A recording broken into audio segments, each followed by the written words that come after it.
Bienvenue à tout un chacun, ça fait plaisir de vous saluer tout ce moment entre le moment où Christ est monté au ciel et qu'il envoie son esprit. C'est un moment privilégié, c'est un moment extraordinaire dans l'histoire et c'est le début de l'Église, mais c'est aussi un moment énorme pour nos vies et pour ce monde.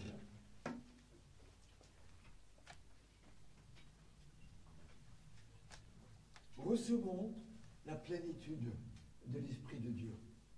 Quelle bénédiction, Dieu avec nous, Emmanuel, son Esprit qui vient, qui nous accompagne et qui nous relève, qui nous donne une vie nouvelle digne du roi des rois. Ce monde est donc juste après l'ascension, 40 jours après la Pâque, il y avait la Pentecôte qui était. Et donc nous allons utiliser la parole de Dieu qui est donc écrite, je pense, tôt. L'histoire vers 61, donc parce qu'il n'y a aucune mention de Jacques ou de Paul, le martyr, non plus la persécution sous Néron qui a dévasté Rome, non plus la guerre des Juifs qui s'est terminée avec la destruction de Jérusalem. Jésus, donc, avant de monter, le recommanda de ne pas s'éloigner de Jérusalem, mais d'attendre ce que le Père avait promis, ce que vous avez annoncé, vous serez baptisés dans le Saint-Esprit. C'est là où les apôtres, ils reconnaissent que Jésus va monter et ils s'interrogent, mais est-ce en ce moment que tu vas restaurer le royaume d'Israël? Que tu vas faire que notre pays revive? Et c'est là où Jésus explique, ce n'est pas vous connaître ce moment, mais vous recevrez une puissance lorsque le Saint-Esprit descendra sur vous et vous serez mes témoins.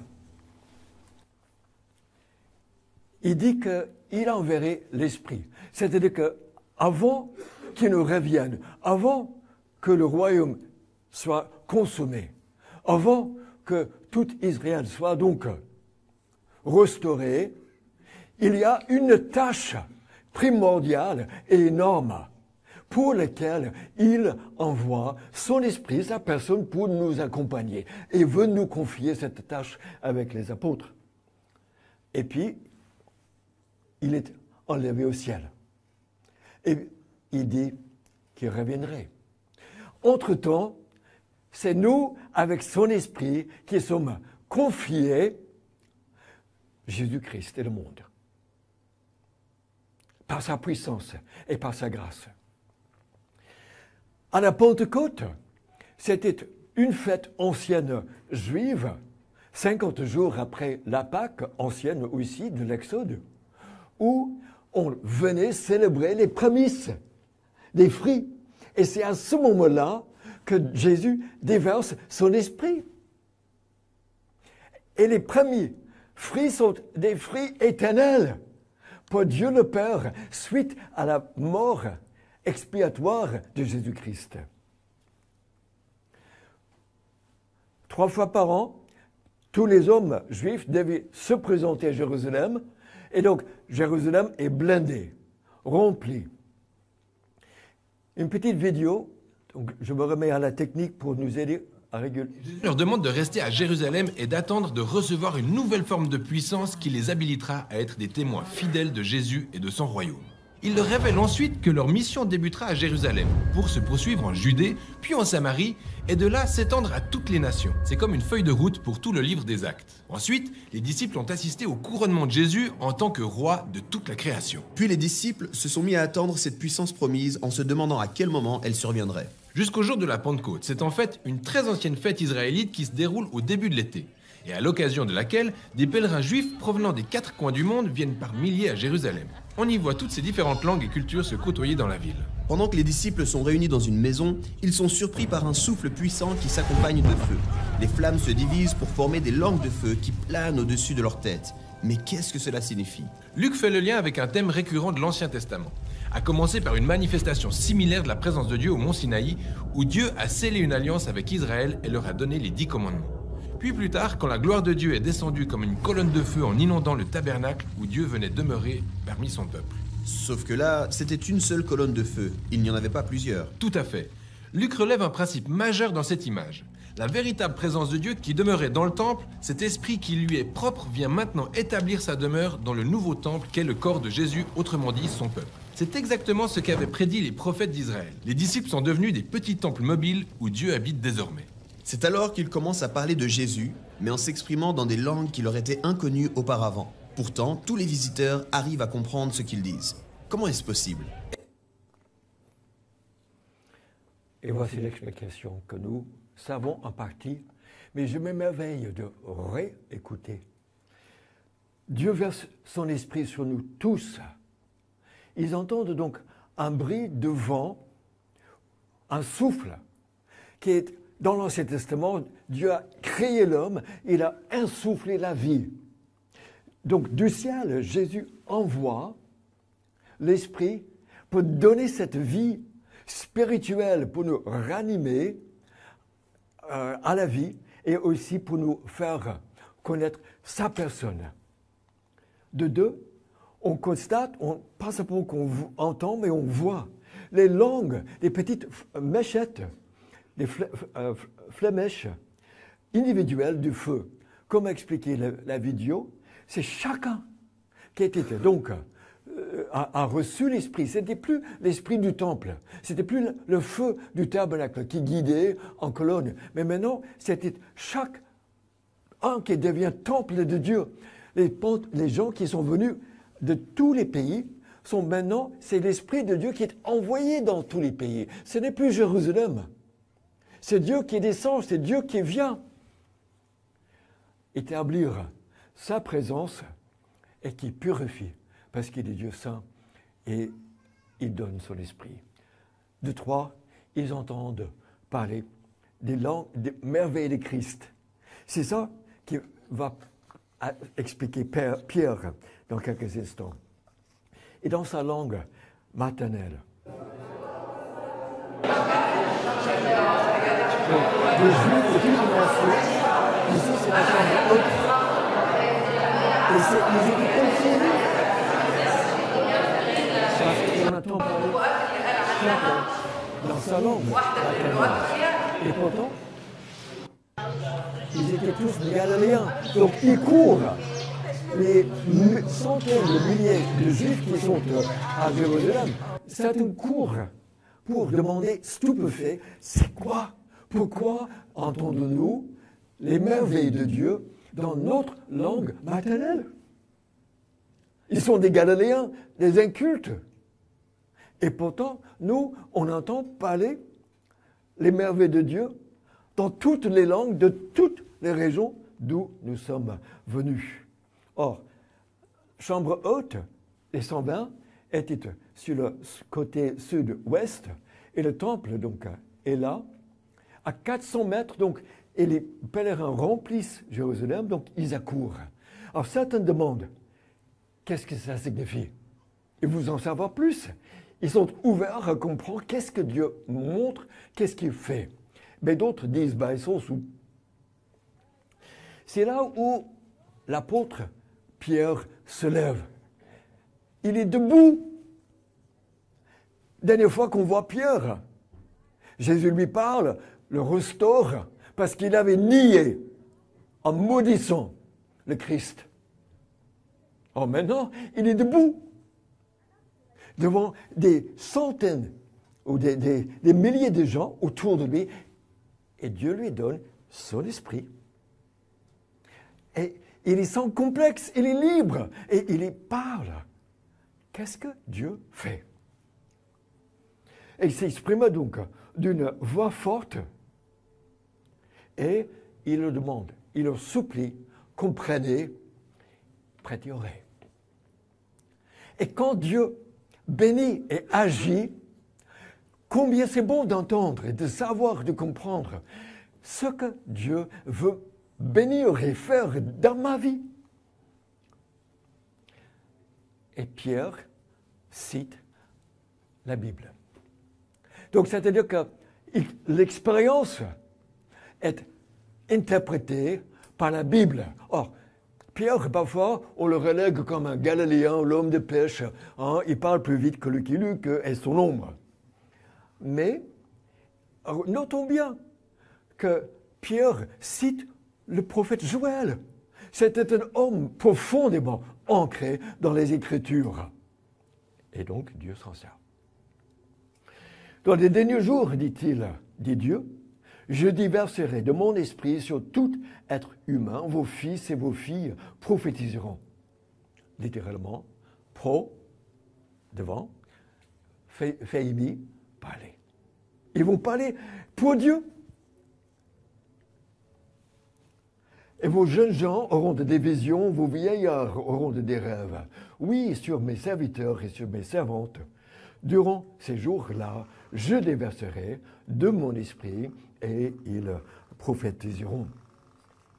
Pour Luther, d'abord, les derniers jours. Donc, ce sont les derniers jours annoncés par les prophètes.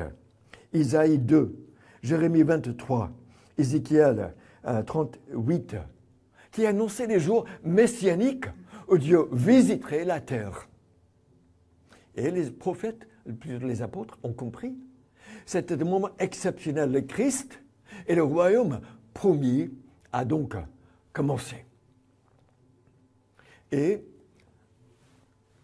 le symbole des flammes sur chacun était symbole que chacun, aucune distinction, homme, femme, vieux, jeune, serviteur, même, ou servante. C'est pas reléguer l'esprit au roi et aux prophètes comme dans l'Ancien Testament. Maintenant, Dieu veut habiter auprès de chacun. Et c'est ça la merveille de ce moment. Un Dieu de proximité. Comment se fait-il qu'on entend parler dans nos dialectes, dans nos langues maternelles? Dieu prend ses soins de venir parler à chaque cœur, de la manière que chaque âme entende. Je ferai des prodiges en haut dans le ciel et des signes miraculeux en bas sur la terre. Du sang, du feu, d'une vapeur, de fumée, le soleil se changera en ténèbres et la lune en sang avant l'arrivée du jour du Seigneur. De ce jour grand et glorieux, alors toute personne qui fera appel au nom du Seigneur sera sauvée. Deux temps, des signes miraculeux, Jésus en a fait. La fumée et les planètes, ou la lune et le ciel, le soleil qui se change, c'est encore à venir. C'est-à-dire que quand le prophète voit, il ne voit pas dans les vallées. Il peut voir la crête des montagnes, mais il ne sait pas le temps qui sépare parfois les deux. Donc, ici, c'est Jésus les années 30, mais il va revenir. Et ce serait donc le jour du Seigneur qui est annoncé. Israélites, écoutez, deuxième fois, et quelle joie, c'est quand Dieu nous ouvre l'entendement pour comprendre. Écoutez ces paroles. Cet homme, il s'agit de Jésus-Christ. Tout est lié par lui. Comme prends Jésus, et tout le package vous est donné. Cet homme que Dieu a accrédité en accomplissant auprès de vous par des prodiges, les puissances, les merveilles, les miracles, les signes qu'il a produits par lui au milieu de vous, comme vous le savez vous-même. Jérusalem, Jésus est mort, ressuscité. Jérusalem, il a guéri dans le temple, mais en Judée aussi. Et donc, les gens savaient que Jésus a ressuscité des morts, le fils de veuve, de Nain, fille de Jairus, chef de la synagogue à Capernaum, les boiteux. Et donc, les villes sont indiquées et les apôtres en ont aucunement nié. Ils ont mis leur vie devant comme un témoin de ce qu'ils ont vu, comme des témoins légaux, responsables, qui devaient être. cet homme-là, Jésus, il a fait des miracles, comme vous, à Jérusalem, le savez. Mais Dieu, et vous l'avez, il a été livré selon la préscience de Dieu, et vous l'avez fait mourir. Dieu qui le livre, c'est sa préscience, et c'est vous qui le faites mourir. Ça nous dépasse. Comment se fait-il que Dieu agit et moi j'agis? On est des êtres humains. Mais Dieu, il est infini. Et Dieu, il contrôle. Et c'est eux qui ont fait mourir avec nous nos péchés. Mais Dieu a brisé les liens de la mort. Il a ressuscité. Ce n'était pas possible qu'elle retienne. Pas plus qu'une femme enceinte ne peut retenir son bébé. Jésus-Christ, l'homme juste, l'homme accrédité par les miracles, les signes qu'il avait faits en plein vue et que les gens ont reconnus, qu'ils ne pouvaient pas nier. De même, la mort que aussi beaucoup d'entre eux ont vue, ils ne pouvaient pas retenir ce Christ. Alors, la mort de Christ n'était pas la triste sort, le triste accident d'un homme faible devant les puissances qui l'ont attrapé. Au contraire, quand on voit le récit des apôtres, qui chacun a mis en ligne sa propre vie, quand on lit les récits de la vie de Jésus-Christ, on voit que quand on vient le chercher, c'est les gardes qui tombent en arrière. Que lui, il guérit, alors qu'il est devant les ennemis, il guérit l'oreille qui vient d'être tranchée. Qu'on l'amène devant le Sanhédrin, et il leur répond, « Et désormais, oui, je suis le Christ, le Fils de Dieu, et désormais vous me verrez assis en haut. » Référence à Daniel 7. Fils de Dieu, Fils de l'homme. Donc c'était, et sur la croix, il promet la vie éternelle, le paradis, à celui à côté qui meurt, avec lui. Sa mort, donc, était aussi signe de puissance. C'est Jésus qui a le contrôle. Par la préscience de Dieu, vous l'avez livré. Un sauveur qui meurt pour nos fautes, pour nos péchés, mais il reste sauveur et Dieu. En effet, David dit à propos de lui, « Tu n'abandonneras pas mon âme au séjour des morts, tu ne permettras pas que ton sein connaisse la décomposition. » Témoin oculaire et maintenant témoin des Écritures. Parce que la tombe de David a été souvent pillée. Donc Hérode avait érigé un monument en marbre pour essayer de le protéger. Donc, ce qui fait que c'était pas loin de la chambre haute. Il savait que David est dans la tombe. Et donc ce n'est pas de lui dont il parle, c'est un de ses descendants. Parce que Dieu avait déjà promis que la ligne de David donnerait issue au Messie.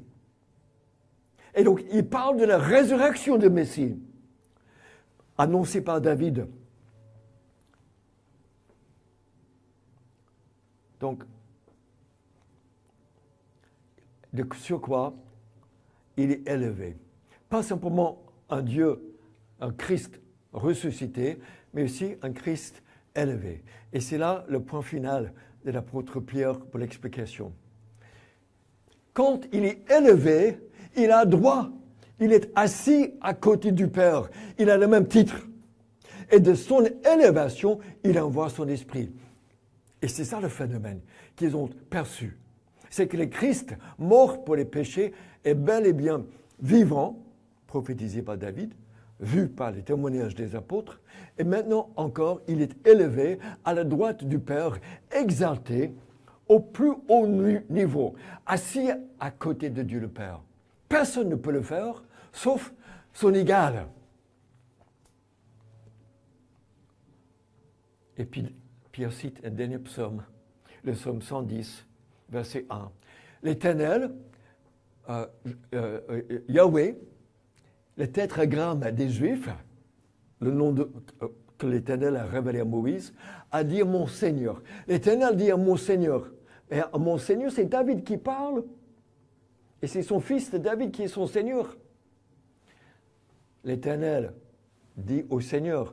Ils sont deux personnages. 110, Psaume 110 a dit Jésus et a dit aussi l'apôtre Pierre devant ceux qui s'interrogent, mais c'est quoi ce phénomène de l'esprit?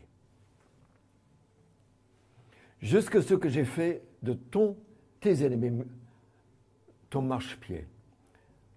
Que toute la communauté d'Israël sache donc avec certitude que Dieu a fait Seigneur et Messie, ce Jésus que vous avez crucifié. Élevé, assis à côté de Dieu, il met sous ses pieds avant ce grand jour de jugement ses ennemis. Donc, Jésus-Christ est présenté sans honte devant tous, en public, comme celui qui a fait des miracles. La beauté de la vie de Jésus-Christ, qui guérissait, qui agissait avec compassion. Sa mort est victoire. Ce n'est pas une honte, ce n'était pas la faiblesse.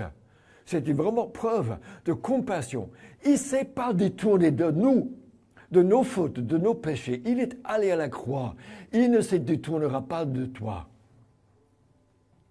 Dans un monde qui risque, qui ne s'engage pas, qui ne veut pas s'engager, Jésus dit que pour l'amour pour toi et l'amour de son Père, il est là. Jusqu'à la mort, il boirait tout. Nos fautes, toute la colère de Dieu, toute la condamnation. C'est un homme fort, sa mort. Et puis sa résurrection a été prévue et confirmée et par les témoins oculaires et par les Écritures. De son élévation, il envoie son esprit. Et c'est ça que dit Pierre, que vous constatez. Il vaincra toute rébellion et jugera ce monde. Comment répondre? C'est ça la dernière question que lui pose donc la foule. Premièrement, changer d'attitude. Et c'est un très très beau mot. Métanoïa dans le grec, dans le Nouveau Testament, c'est de changer de façon de penser. C'est-à-dire qu'autrefois, j'étais un peu récalcitrant, un peu indifférent, un peu dans mes pensées. Et c'est Dieu qui m'aide, pas simplement à obéir, mais il m'aide dans ma vie à changer d'attitude, à changer qui je suis, ma perspective, de comment je vois le monde, comment je vois la vie, les gens autour de moi. De deux, que chacun de vous soit baptisé au nom de Jésus-Christ pour le pardon de vos péchés. Donc, baptiser, c'est symbole d'être purifié. Les flammes de Dieu, Dieu est saint. Il vient sur ceux qui sont purifiés par la mort de Christ et qui reconnaissent cette purification publiquement. Et donc, il vient se donner à ces gens-là. Pour le pardon, et puis vous recevrez le don de l'Esprit. La promesse est pour vous, pour vos enfants et pour ceux qui sont au loin, aussi grand nombre que le Seigneur, notre Dieu, les appellera. Et si Dieu vous appelle, n'hésitez pas. C'est une promesse extraordinaire d'un pardon pour que face à cette déflagration cosmique que le monde subira, nous, on soit dans les mains d'un Dieu qui a déjà pardonné, qui a déjà jugé dans le Christ. Quand il a frappé le Christ, il a mis toute sa colère sur le Christ.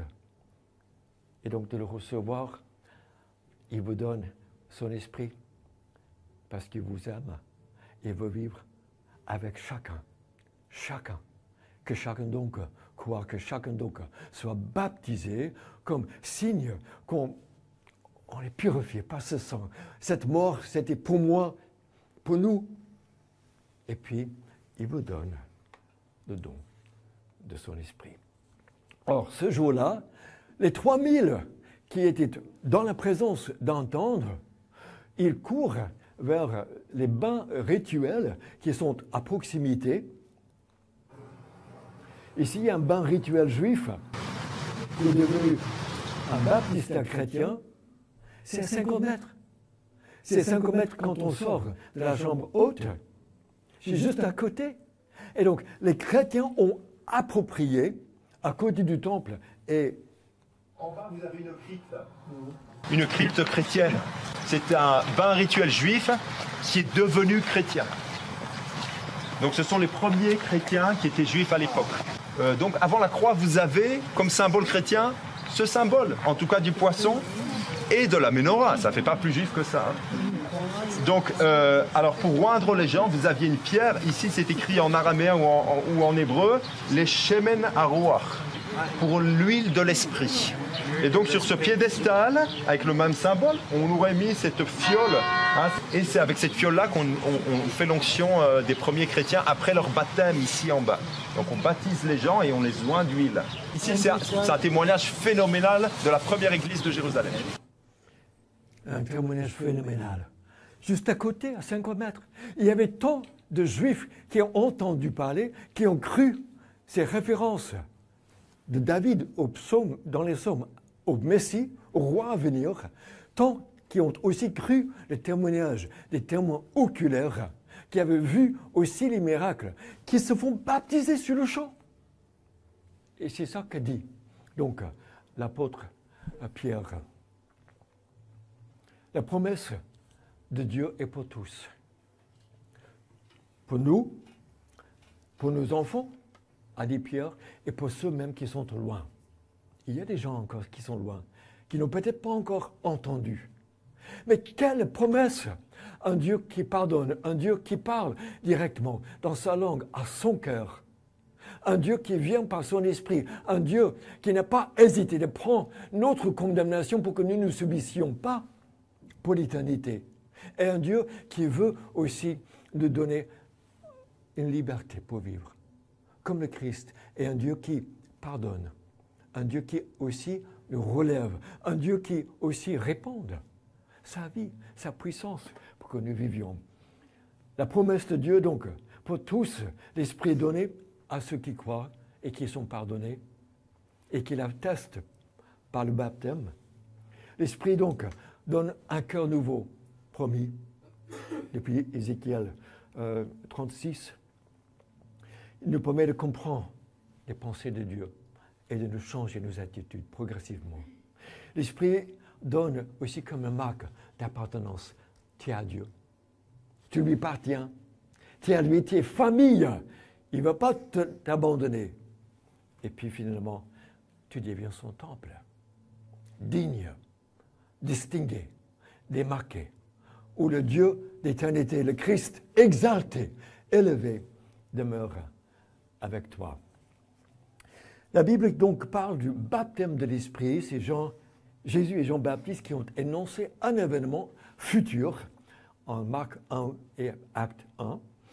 Je pense que ça signifie le don de l'Esprit initial qui était donné à ces groupes. Les Juifs à la Pentecôte, les Samaritains, demi-Juifs, les non-Juifs, connaissent sa famille, et les disciples de Jean-Baptiste. Mais aucune mention après. On n'en parle plus du baptême de l'Esprit dans la Bible, ni pour les individus, ni pour d'autres moments. On parle plutôt d'être rempli de l'Esprit. D'ailleurs, c'est un commandement, Ephésiens 5, 18. Et plusieurs fois, dans le même livre des Actes, on dit qu'on était rempli du Saint-Esprit. Donc, pour moi, il me semble que le baptême, de même que c'est plongé, ou qu'on peut parler aussi du baptême de l'air, c'est une première. L'Esprit Saint, donc, nous fait vivre le Christ. Merveilleux. Christ avec vous, Christ avec nous, Christ qui s'offre à ce monde une vie juste. L'Esprit créé en toi, un esprit qui ressemble à Jésus-Christ. Pour vivre d'une manière droite et juste. Parce que c'est l'Esprit de Christ qui est donné. pour mourir aussi aux mauvais désirs, les tentations, les difficultés, les pas encore, les choses qu'on ne maîtrise pas, les choses qui naguent, qui embêtent, qui nous détruisent les relations et avec Dieu et avec d'autres. Il nous donne une puissance parce que c'est le Christ en vous qui est mort pour ses péchés, qui pardonne et qui est ressuscité, qui vous donne la puissance aussi de les vaincre en faisant appel à son nom. Et puis, il est ressuscité avec Dieu pour l'éternité. Avec ce Sauveur qui vous aime à ce point. Il te veut. Et ça, pour l'éternité, il veut t'accompagner dans tes difficultés, dans tes joies, dans tes peines, dans tes pas encore, dans tes doutes. Pour ressusciter. Et puis finalement, c'est la communion avec un Christ élevé, un Christ que Dieu n'a pas abandonné. Il ne t'abandonnerait pas. Un Christ exalté. Alors qu'il se fait baptiser dans les eaux du Jourdain, juste avant de débuter sa mission, on assiste à une scène extraordinaire. Le ciel s'ouvre et l'Esprit de Dieu descend sur lui sous la forme d'un oiseau. L'histoire raconte en fait que l'Esprit de Dieu l'a habilité à initier la nouvelle création. Et c'est ce qui se matérialise quand on le voit guérir les gens ou pardonner leurs péchés. Il insuffle la vie là où la mort régnait autrefois. Dès lors, les chefs religieux s'opposent à Jésus et finissent par le faire tuer. Mais même dans cette tragédie, l'Esprit de Dieu est toujours à l'œuvre. Les tout premiers disciples de Jésus, qui l'ont vu ressusciter, ont témoigné que c'est bien l'Esprit vivifiant de Dieu qui l'avait relevé d'entre les morts. Initiant ainsi la nouvelle création. En effet, ce processus est toujours en cours. Quand Jésus est apparu à ses plus proches disciples, il a soufflé sur eux en disant « Recevez le Saint-Esprit ». Et peu de temps après ça, l'Esprit est descendu puissamment sur eux tous pour les intégrer à la nouvelle création. Afin qu'ils répandent la bonne nouvelle et expérimentent une vie impulsée par le souffle et l'influence de l'Esprit de Dieu. Aujourd'hui encore, l'Esprit continue de planer au-dessus des ténèbres. Pour amener les gens à Jésus, les transformer et les habiliter à aimer Dieu et leurs semblables. Merveilleux, l'Esprit, la Pentecôte, quel cadeau, quelle promesse. L'Église attendait la venue dans la prière. L'Église a entendu les paroles que Dieu avait déjà prévu de donner. Et puis, Christ est monté pour donner l'Esprit. Dieu nous invite à changer d'attitude, à venir à lui. Dans l'Ancien Testament, c'est le mot « tourner ». Et chaque fois qu'on se tourne vers lui, le psalmiste a dit « Je suis rayonnant de joie ». Et quand on se tourne vers lui, on délaisse les autres choses qui nous accaparent, ou qui nous embêtent, ou qui nous distraient. Il nous donne encore et encore de reconnaître de nouveau et de vivre ces moments précieux dans son esprit. Que chacun soit baptisé. Soyez donc chacun, que chacun soit baptisé pour déclarer et pour adhérer, pour appartenir à ce royaume qui a déjà commencé, le royaume donc de Christ. Et Dieu répond, Dieu donne de son esprit. Pour vivre et dire librement, comme l'apôtre Pierre qui se levait. Pas honte d'un Christ qui se donne pour moi, pas honte d'un Dieu prévu qu'il ressuscite et qu'il soit exalté.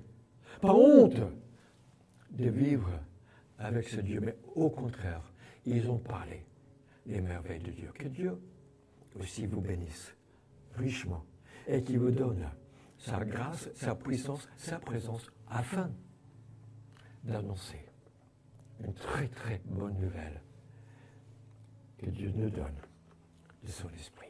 Prions. Père éternel, énorme Père, merci pour Jésus-Christ exalté. Oh, combien il est descendu pour nous afin de nous bénir et de nous aimer et de prendre nos fautes et de nous déclarer juste devant toi parce qu'il a payé. Il a soumis pour moi, pour nous et pour ce monde ta colère. Et donc cette déflagration cosmique, nous passerons. Ce jugement, nous passerons parce que nous sommes dans le Christ et lui, il est exalté. Et notre vie est donc déjà cachée avec lui, exalté aux cieux. Et donc, gloire et louange et nous voulons communier avec cet être si précieux, si merveilleux.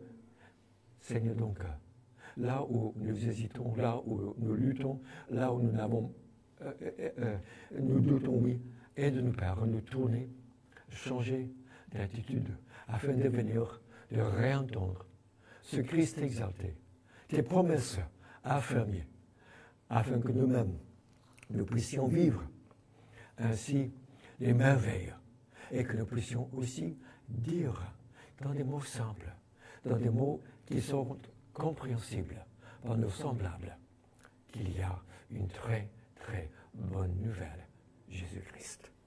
Amen.